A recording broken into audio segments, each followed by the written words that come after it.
광주 군공항 이전 특별법을 보완할 시행령 제정을 놓고 광주광역시 등 해당 지자체와 정부의 줄다리기가 시작됐습니다. 부담을 줄이려는 정부와 정부 지원을 최대한 끌어내려는 지자체의 머리싸움이 치열합니다. 내년 총선을 앞두고 중량급 정치인들의 귀환 움직임이 감지되고 있습니다. 지역 현역 국회의원들의 존재감이 떨어진다는 비판 속에 이들 중량급 인사들의 가치가 지역민들에게 어떻게 평가받을지 관심입니다. 일본 후쿠시마 원전 오염수 해양 방류가 코앞으로 다가왔습니다. 정부가 오염수 검증을 위한 시찰단을 파견했지만 어민과 수산업계 우려는 갈수록 커지고 있습니다. 전남 화훼 농가가 지난 3년 동안의 코로나19 위기를 겨우 넘어왔습니다. 하지만 코로나19로 결혼과 장례 문화가 바뀌면서 화훼 농가의 시름은 더 깊어지고 있습니다. 여러분 안녕하십니까? KBC 8시 뉴스입니다. 광주 군공항 이전 특별법이 국회를 통과했지만 아직 넘어야 할 산이 많습니다. 군공항 이전에 들어가는 비용 일부를 정부가 지원할 수 있게 됐지만 얼마만큼 부담할지 또 어떤 조건을 걸지 등을 두고 정부와 지자체의 줄다리기가 시작됐습니다. 이형길 기자입니다. 광주 군공항 이전 특별법 시행령의 쟁점은 정부와 지자체의 비용 부담률과 지자체의 권한 등입니다. 입법 예고된 시행령에는 군공항 이전에 초과 비용이 들어갈 경우 지자체장이 종전부지 개발 계획을 변경하도록 했습니다. 이렇게 되면 기존 군공항 부지에 수익이 많이 나는 아파트와 상가 비중은 늘어나고 공공시설은 줄어들 수밖에 없습니다. 지자체에 좀 과도한 부담을 주는 그런 규정들이 있어서 이런 부분들은 이제 삭제를 건의를 하려고 예정을 하고 있습니다. 또 다른 쟁점은 초과 비용에 대한 정부와 지자체의 부담 비율로 국방부 장관이 기획재정부 장관과 협의해 정하도록 했습니다. 이전 사업 당시의 상황에 따라 지자체의 부담이 늘어날 수도 있는 규정입니다. 광주시는 초과 비용이 발생할 경우 개발 계획 자체를 변경해야 하는 조항은 삭제를 요구하고 있습니다. 비용 부담 비율에서도 지자체의 부담을 최소화할 수 있는 방안을 강구한다는 방침입니다. 그때그때 법 개정을 통해서 법 개정을 급한간 해놓고 바꿔가는 이런 방법이 맞겠다 싶어요.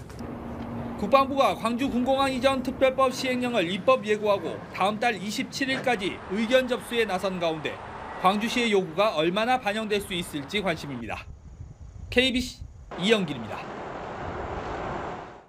광주 전남 국회의원들이 이창양 산업통상자원부 장관의 한전공대 출연 계획 전면 재검토 발언과 관련해 정치 탄압을 중단하라고 촉구했습니다. 광주 전남 의원들은 국회에서 기자회견을 열고 한국전력과 그룹사의 출연금으로 한전공대 건설비와 운영비를 충당해야 하는 상황에서 출연 계획 전면 재검토는 학교의 존폐와 학생들의 학습권을 위협하는 결정이라고 밝혔습니다. 특히 한전공대 출연금이 마치 한국전력 적자의 주범인 것처럼 공격하고 있지만 지난해 출연금은 약 700억 원으로 한전 영업비용의 0.07%에 불과하다고 강조했습니다. 광주 전남 의원들은 한전 출연금이 축소된다면 산자부 장관에 대한 해임을 추진하겠다며 한전공대에 대한 정치 감사도 즉각 중단하라고 촉구했습니다. 내년 22대 총선을 앞두고 당대표 등을 지낸 중량급 인사들의 귀환 움직임이 감지되고 있습니다. 광주 전남에선 박지원 전 국정원장과 천정배 정동영 전 장관, 그리고 이정현 전 당대표의 출마가 예상되고 있습니다. 이계혁 기자가 보도합니다. 사선 의원 출신으로 문광부 장관과 대통령 비서실장 등을 지낸 박지원 전 국정원장. 최근 전국을 돌며 강연과 방송 출연에 적극 나서고 있습니다. 목포 또는 해남 완도 진도 출마가 점쳐지지만 출마 여부를 확정하지는 않고 있습니다. 김대중 대통령도 당은 노장청의 조화를 이루라고 하셨는데 특히 민주당 또 호남을 보더라도 과연 의원들이 국민들에게 만족스럽게 의정활동 정치를 하고 있는가. 오선 출신으로 법무부 장관을 지낸 천정배 전 의원은 광주 서구을 출마를 사실상 공식화했습니다. 여당에서는 새누리당 대표를 지낸 3선 출신의 이정현 전 의원이 순천과 광주 출마를 놓고 고심하는 것으로 전해지고 있습니다. 중앙정부와 가계 역할을 해줘야 함에 불구하고 큰 중량감이었기 때문에 광주 전남 지역 발전이 갈수록 쇠퇴해 가거든요. 무게감 있는 일꾼들이 전남 광주 발전을 이루겠다는 것 때문에 아주 고무적인 현상이라고 봅니다. 전국적으로도 여당 대선 후보로 출마한 정동영 전 의원의 전주 출마, 그리고 사선 출신의 국민의힘 최경환 전 국회 부의장의 경북 경산 출마가 관측되고 있습니다. 이들의 귀환을 두고 텃밭에서 정치 생명을 연장시키려는 것 아니냐는 일부 부정적 시선도 있습니다. 하지만 여야 신인 의원들이 존재감을 드러내지 못하고 있고 정파와 공천을 위한 충성 경쟁의 피로감과 불신이 중진들이 출마할 환경을 만들어주고 있다는 분석이 나오고 있습니다. 특히 광주 전남의 경우 호남 정치력 복원에 대한 기대가 어느 때보다 큰 만큼 중량급 중진들의 활동 공간이 커질 가능성은 충분합니다. KBC 이계혁입니다. 일본 후쿠시마 원전 오염수 해양 방류가 코앞으로 다가오고 있습니다. 정부가 오염수 검증을 위한 시찰단을 파견했지만 어민을 비롯한 수산업계에서는 우리 어장의 오염은 물론 수산물에 대한 소비 위축으로 이어지지 않을까 우려하고 있습니다. 이동근 기자의 보도입니다. 목포의 한 전통시장에서 수산물 가게를 운영하는 정성근 씨는 요즘 선뜻 일손이 잡히지 않습니다. 일본 후쿠시마 원전 오염수 방류가 임박했다는 소식 때문입니다. 가뜩이나 경기 침체로 어려운 상황에서 수산물 안전성 논란이 일어 소비 위축으로 이어지지 않을까 걱정입니다. 오염수가 방류가 됐다고 했을 때는 수산물을 아예 먹지 않겠다는 분들도 계시고 저희 상인들도 마찬가지입니다. 이걸 앞으로 어떻게 판매를 할 것인지 고민을 많이 하고 있습니다. 오염수와 방류 과정 등을 검증하기 위해 정부의 시찰단 활동이 시작됐지만 수산업계는 여전히 냉랭합니다.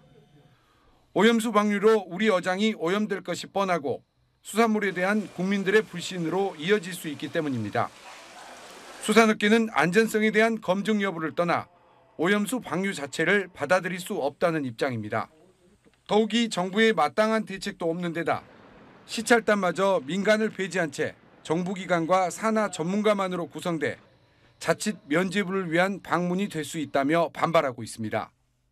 후쿠시마 오염수가 방류된다면 수산업에는 아주 큰 타격이 이제 올 것 같습니다. 그래서 저희 어민들은 절대적으로 아무런 대책 없는 오염수 방류에 반대를 하고 있고요. 우리 바다의 미래와 어민들의 생계를 위협하는 후쿠시마 원전 오염수 방류가 코앞으로 다가오면서 우려와 반발이 날로 커지고 있습니다. KBC 이동근입니다. 강진구는 전라남도 꽃 재배 면적의 절반 이상을 차지하고 있습니다. 지난 3년 동안의 코로나19의 파고를 온라인 마케팅과 수출로 겨우겨우 넘어서 왔습니다. 그런데 코로나19 위기가 끝난 지금 코로나19 시절보다 더 어렵다고 하는데요. 왜 그런지 화훼 농가의 속사정을 고익수 기자가 알아봤습니다. 강진군 군동면에 있는 꽃 선별장에서 꽃을 다듬고 묶고 포장하는 작업은 꽃을 직접 재배하는 어르신들이 하고 있습니다. 난방비와 전기요금, 자재비 등 오르기만 하는 비용 부담을 조금이라도 덜기 위해 직접 나선 것입니다. 최근에는 이제 기름값, 전기세, 인건비, 비료, 농약 등 모든 거 인상돼 있는데 꽃은 소비가 안 되니까 꽃값은 점점 떨어집니다.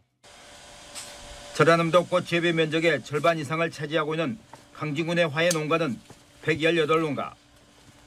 지난 3년 동안의 코로나19 위기 때는 법인을 만들어 5만 명이 넘는 온라인 회원을 확보하고 일본으로 수출기도 열어 활로를 찾았습니다. 하지만 코로나가 끝난 지금이 더 어렵습니다.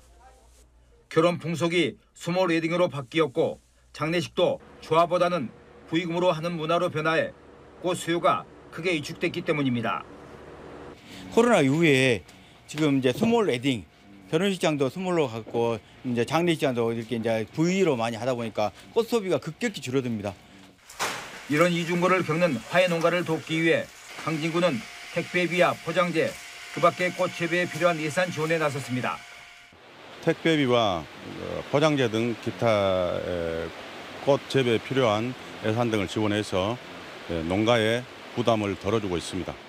온라인 직거래와 수출판로 개척으로 코로나의 파고를 넘어선 저력을 다시 한번 보여줄 수 있을지 주목됩니다. KBC 고익수입니다. 한화진 환경부 장관이 순천 시내를 관통하는 동천을 국가하천으로 승격하는 방안을 검토하고 있다고 밝혔습니다. 한 장관은 순천에서 열린 생물 다양성의 날 기념식에 참석해 빠르면 올해 말로 승격될 것으로 본다며 대통령께서 지시하신 내용을 종합적으로 검토해 긍정적인 방향으로 풀어가겠다고 답했습니다. 앞서 노관규 순천시장은 지난 3월 순천만 국제정원 박람회 개막식에 참석한 윤석열 대통령에게 2천억 규모의 명품 동천조성 사업을 건의한 바 있습니다. 미세먼지주의보가 전남 22개 시군으로 확대됐습니다. 한국환경공단은 오후 5시를 기해 나주와 화순, 완도와 담양, 장성과 장흥, 강진 등 전남 중부 7개 시군에 미세먼지 주의보를 발령했습니다. 이 지역의 1시간 평균 미세먼지 농도는 세제곱미터당 168 마이크로그램으로 매우 나쁨 수준입니다. 앞서 전남 동서부 15개 시군엔 오전 11시를 기해 미세먼지 주의보가 내려졌습니다. 인력 부족을 겪는 농촌에서 일꾼 알선을 두고 다툼이 벌어지면서 살인 사건으로까지 비화됐습니다. 해남경찰서는 지난 14일 해남군 산이면에서 이웃인 40대 남성을 살해한 뒤 1톤 트럭 적재함에 시신을 유기한 채 달아난 혐의로 52살 A씨를 구속했습니다. 경찰은 외국인 노동자 중개인인 피해자가 모내기 작업 일꾼 2명을 보내달라는 A씨 요구를 거부하자 홧김에 이 같은 범행을 저지른 걸로 보고 있습니다. 중대재해처벌법 시행 이후 광주 전남에서 첫 기소 사례가 나왔습니다. 광주지검 순천지청은 전남 광양의 한 철구조물 제조업체 대표이사 A씨를 중대재해처벌 등에 관한 법률 위반 혐의로 불구속 기소하고 이 업체의 현장관리감독자는 업무상 과실치사, 안전보건 총괄 책임자와 하청업체 대표이사는 산업안전보건법 위반 혐의 등으로 각각 불구속 기소했습니다. 지난해 4월 이 업체에선 금속 파이프를 지게차로 옮기는 과정에서 신호수를 맡은 하청업체 소속 50대 노동자가 파이프 사이에 끼어 숨지는 사고가 났습니다. 강기정 광주광역시장이 5.18 교육관 위탁 운영자 선정 과정에서 5.18 단체가 자신을 고소한 것에 대해 고발권 남용과 무고죄를 언급하며 강경한 입장을 내비쳤습니다. 강기정 시장은 오늘 기자들과 만난 자리에서 행정은 절차대로 잘 진행했는데도 뭔가 다른 의도가 있는 것처럼 저와 행정을 고발하는 것은 고발권 남용이라 생각한다며 엄밀히 보면 무고죄에 해당할 수 있다고 말했습니다. 앞서 5.18 부상자회 등은 5.18 교육관 위탁 운영 공모 과정에서 강기정 시장의 부당한 지시로 자신들의 우선 협상 대상자 선정이 취소됐다며 강 시장과 관련 공무원 등을 직권 남용 등의 혐의로 검찰에 고소했습니다. 광주교육청이 오는 7월부터 다른 시도 전입생의 고등학교 배정 방식을 근거리 배정 방식에서 추천 방식으로 바꿀 예정입니다. 광주교육청은 신입생 배정 방식과의 형평성과 광산구 지역 고등학교의 집중 문제를 해결하기 위해 오는 7월 1일부터 전입생의 거주지에서 가장 가까운 중학교를 기준으로 배정 가능한 고등학교 5개를 선택해 무작위 전산 추첨할 계획입니다. 또 과밀 학급을 운영하는 고등학교에는 전입생을 추가 배정하지 않을 방침입니다. 전남 지역 교사 10명 중 3명은 교사로서 보람을 느끼지 못하는 것으로 나타났습니다. 전교조 전남지부가 스승의 날을 앞두고 전남 지역 유초중고 및 특수교사 2,353명을 대상으로 설문조사를 벌인 결과 대상자의 32.5%가 보람을 느끼지 못한다고 답했습니다. 보람을 느끼지 못하는 이유로는 수업과 관계없는 행정 업무라고 답한 비율이 27.5%로 가장 높았고 열악한 교사 처우와 학생 생활 지도의 어려움, 갑질과 교권 침해 등의 순으로 답했습니다.